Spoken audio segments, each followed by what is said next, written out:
Hello, it's Ruby, and in today's video I am going to be sharing a spring weekend with you. It's funny because I've said this before, but I never really used to like spring, but I've fallen in love with it as a season, and I would say it's probably my second favourite season after autumn. I'm just going to be sharing my weekend with you, specifically how I'm spending this weekend writing. I'm going to share some reading updates, a desk tour, and also show you my current web browser and how I use it to stay productive, which I'm actually going to start with and show you right now.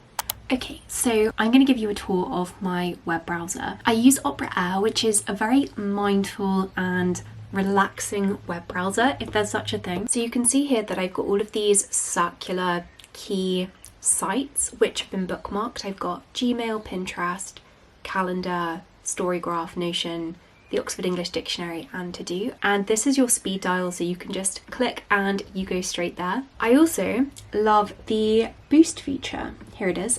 These are soundscapes that you can listen to. So my very favourite one is Optimal Brain Function, which I've customised. I love the combination of the Enchanted Oasis music with the light spring rain in an oak forest. It's so wonderful. And then I turn down the music really low and I have the rain really loud, and you can just have this on in the background, as you can see, and then you can adjust all of this. You can add more white noise. It's so lovely. I also love, look, they've got these mindful quotes at the bottom, and you can shuffle. If you are the smartest person in the room, then you're in the wrong room.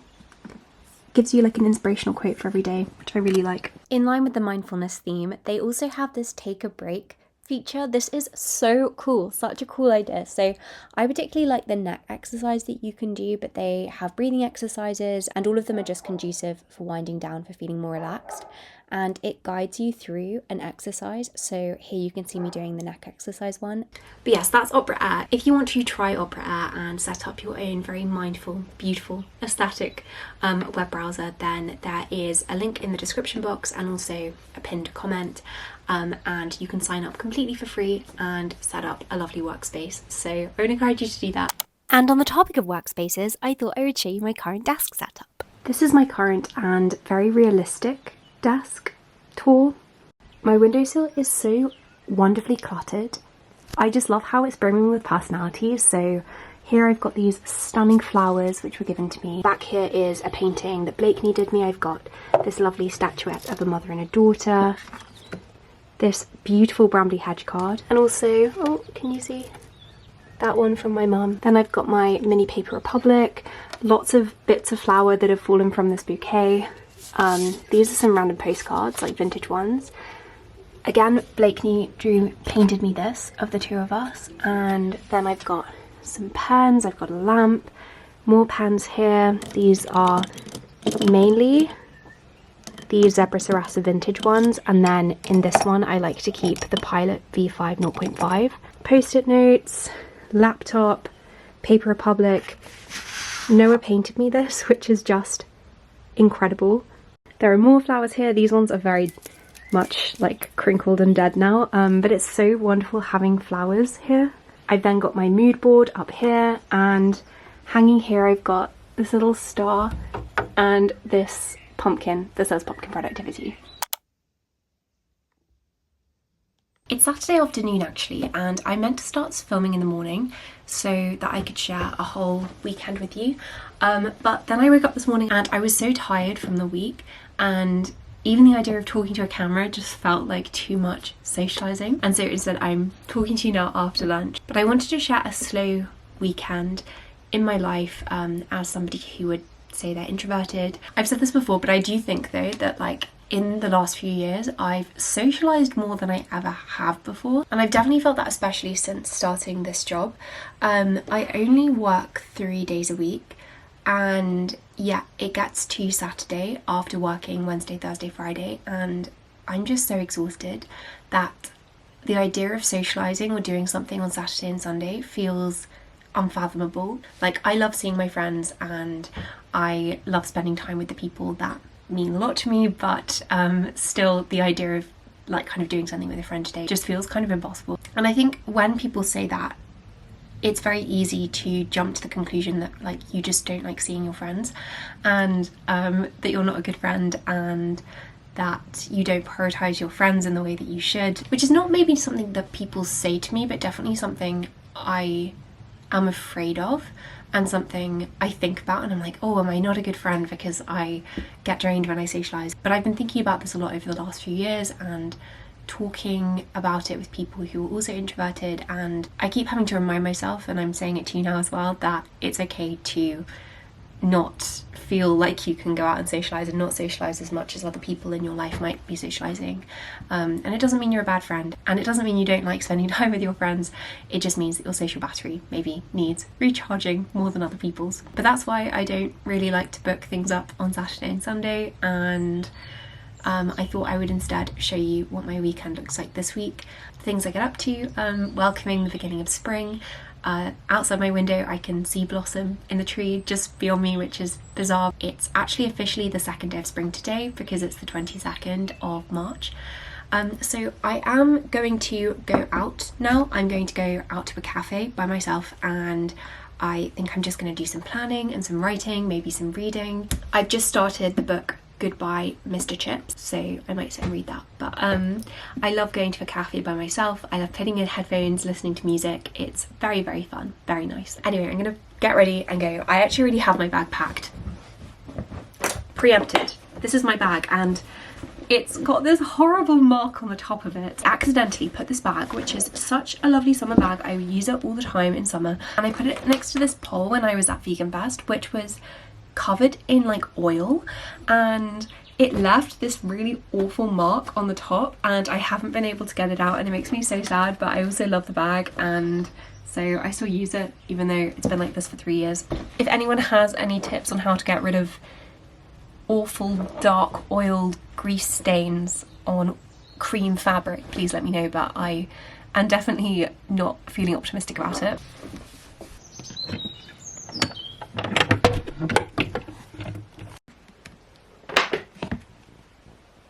My desk is quite messy.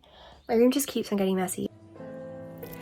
As I say, I went out to this cafe. There is nothing like writing in a cafe. Oh my gosh, I just love the atmosphere of it, and especially a cafe when you're by yourself. Like the slight bustle around you, the smell of freshly ground coffee beans. Just that prime opportunity for people watching. I find it hugely conducive to focus, and it's my favourite place to plan. But today I was also working on my book a bit, thinking about the world building of this.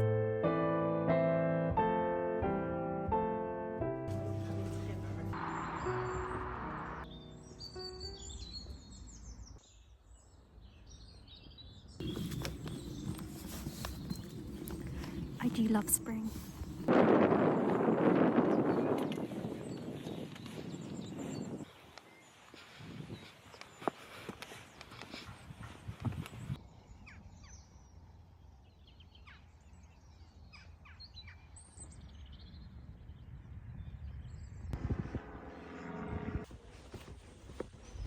Now, as I was walking, as I was outside, I was reflecting on a decision I recently made and just really second guessing myself. And I literally just started crying because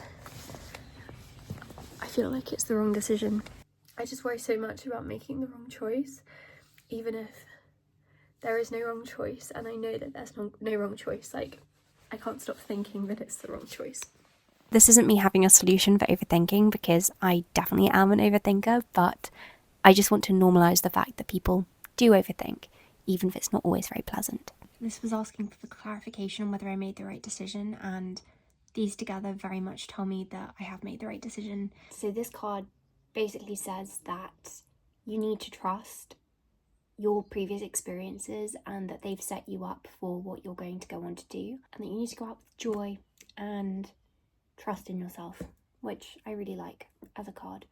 It's quite motivating, even though it's also quite scary. It's made me feel a little bit better. Sometimes pulling a tarot card can just make you feel a bit better, I find. It can give you clarity and hone your thinking, encourage you to kind of think slightly differently and offer you a new perspective. I then went and got a slice of toast because it was very much needed. There is nothing like a warm slice of toast, as Nigel Slater will tell you. I'm a creature of habit. I just love eating the same things on repeat. Namely, favourite foods are toast, minestrone soup, obviously carrots is number 3, They're my 3 favourite foods. I could eat just those every single day and be so, so happy.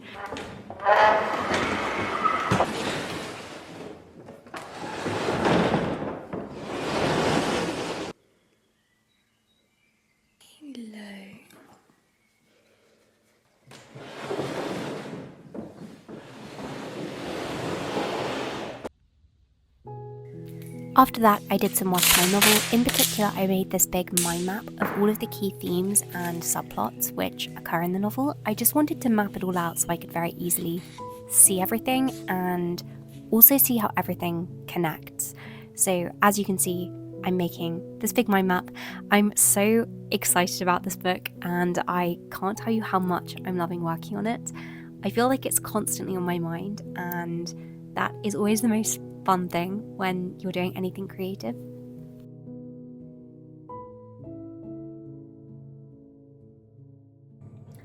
I'm going to be having a superior dinner tonight, baked beans on toast.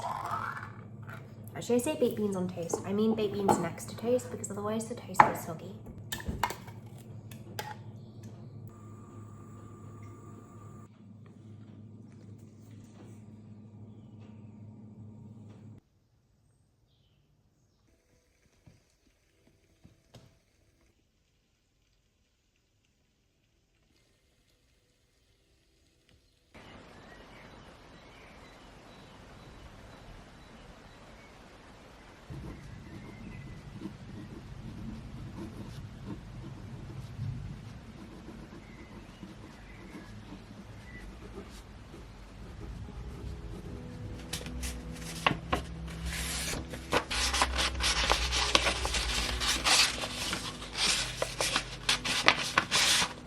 I love this letter writing paper so much, and I'm pretty sure it's traditionally made paper because you can see the, what are they called? You can see the chain lines in the paper, which is where it's been like dried, and so when you see those little lines on paper, it's chain lines, and it shows that it was traditionally made, which is really fun. So I've written this. I will post this tomorrow, even though there's no post on Sundays, so it won't be posted until Monday.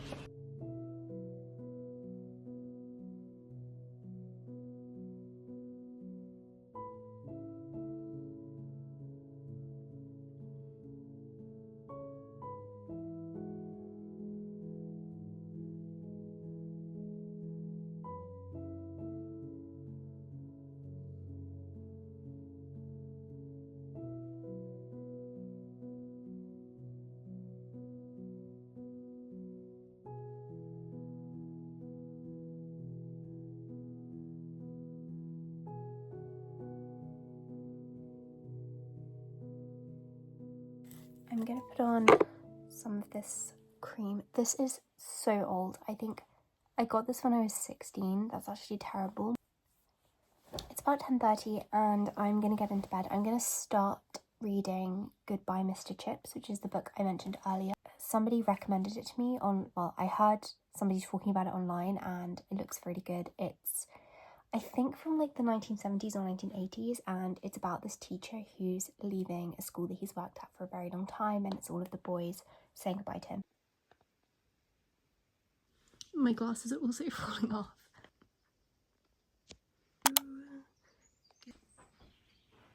Hello.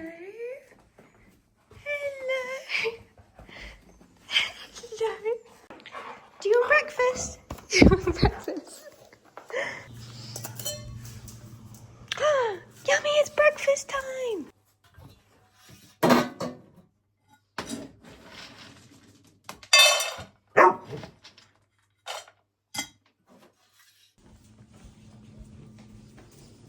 Ready? Sit. Stay. Stay. Come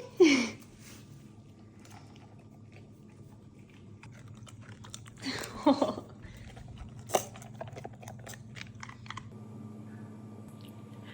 Good morning. It's now Sunday, which is my favourite day of the week, I think. I also do love Thursdays though at the moment, because Thursdays at work is just a really fun day. So Thursdays and Sundays at the moment are my favourite days. Anyway, I'm speaking at the World Literacy Summit next month and I'm working on my script at the moment. Definitely a work in progress, and so I'm just going to sit down and do a little bit more on that.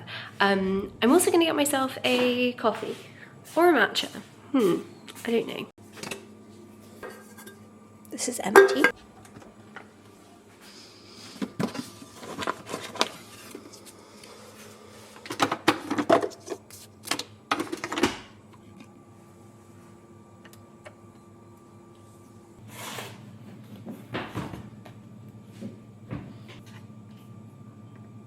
I spent about half an hour doing emails because I actually had a lot of admin that needed doing this morning, and I haven't even finished all of it, so there's still a lot to do. Layla, no, not your toast. I've got avocado toast. Breakfast, it's just avocado and peas mixed together.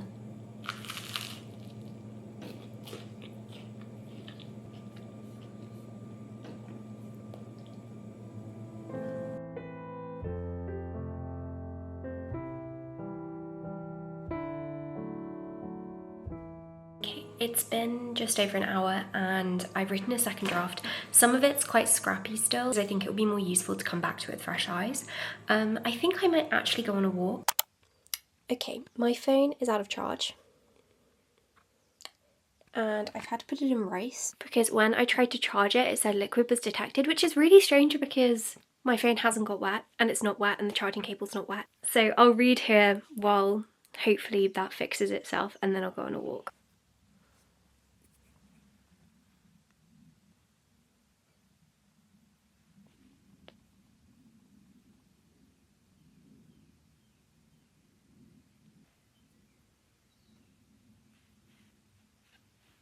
I'm loving this book. It's really heartwarming and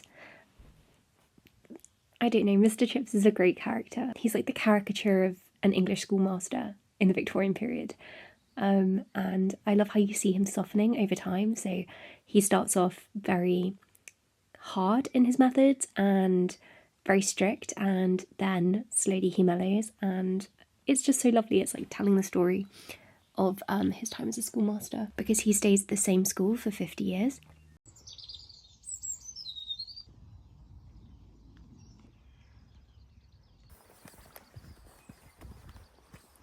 I'm listening to Tom Rosenthal, of course.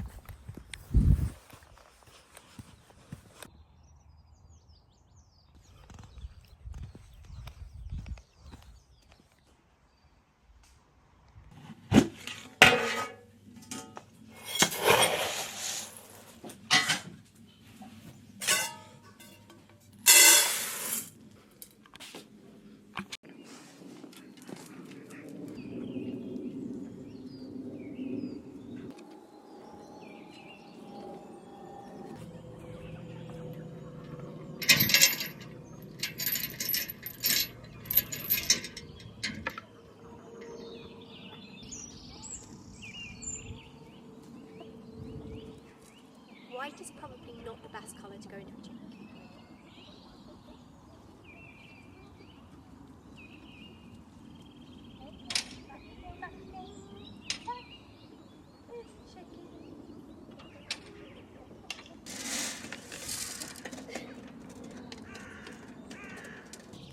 I don't think I'm wearing the right colour to go and collect the eggs because I think I'll get chicken poo all over me, so I'll come back for them later.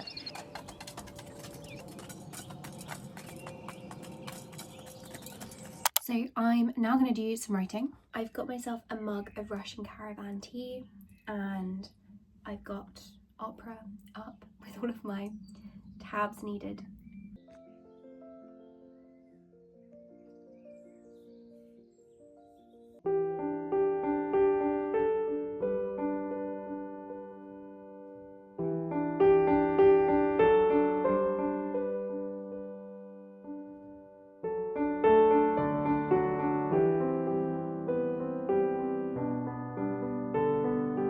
So Lola does this thing. Yes, I know, I'm getting it. So when Lola really wants her water refilled, when it's got dirty, she'll just bark at the water, and she'll bark until you hear it out on it. Yes, I'm doing it right now, yes! She's a very vocal dog, but it's great because she's communicating what she wants. Yes, here it is. Look, what's this?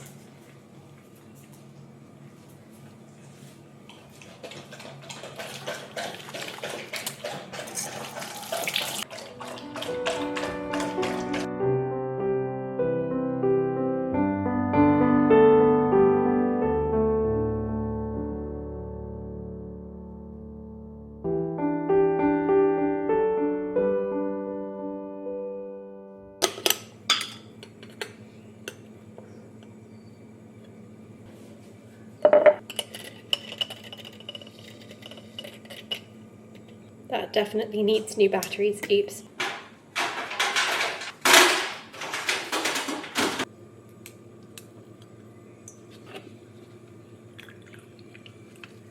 Aloe vera and coconut match. I haven't tried this combination before, but I don't see how it could be bad.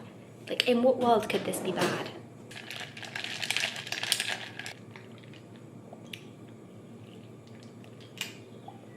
That's really good.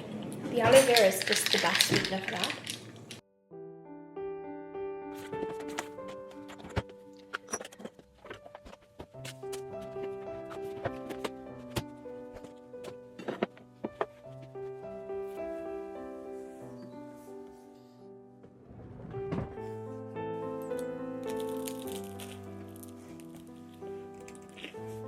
Here I just continued working on this mind map of research around hysteria in Victorian England. So many women were diagnosed with hysteria as a kind of blanket condition, and the symptoms were hugely variable. Faintness, nervousness, convulsions, insomnia, often linked to something a bit like disassociation, but they would use catalepsy. The symptoms were also amnesia, anesthesia, which is where you lose sense of a limb, and it was in the Victorian period that, especially in France, there was a lot of literature published on hysteria and what the causes were and what the treatments were. So from Trotter and Charcot especially, as kind of these newfangled ideas of the subconscious started to arise. I really like this. I think it's really cute. It's not very well painted, but I like the idea of it.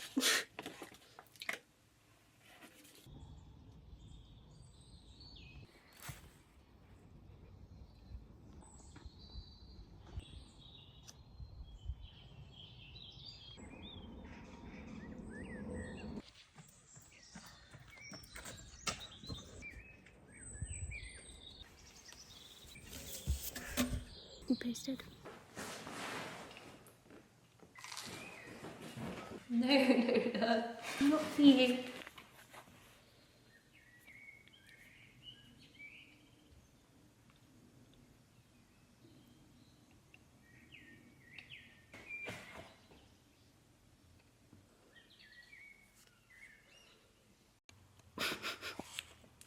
That's such a moving ending.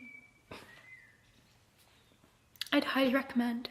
Sorry, I just need a moment of silence. It was very good. I would highly recommend. Very moving, about a man who was at the same school for kind of over half a century. And people look on at this as like a lonely life that wasn't well spent. But then you see it from his perspective, and he doesn't have regrets, and he loves the life that he's led. It's really just so beautiful. Oh my gosh, I loved it. Oops.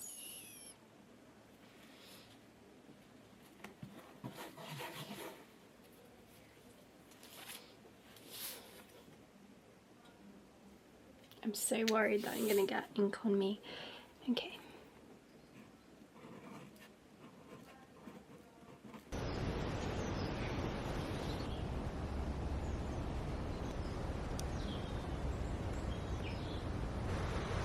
I heard 1,000 blended notes, while in a grove I sate reclined, in that sweet mood when pleasant thoughts bring sad thoughts to the mind.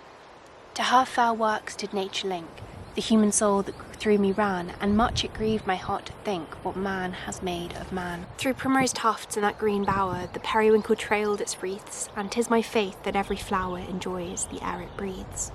The birds around me hopped and played, their thoughts I cannot measure. But the least motion which they made, it seemed a thrill of pleasure. The budding twigs spread out their fan to catch the breezy air, and I must think, do all I can, that there was pleasure there. If this belief from heaven be sent, if such be nature's holy plan, have I not reason to lament what man has made of man?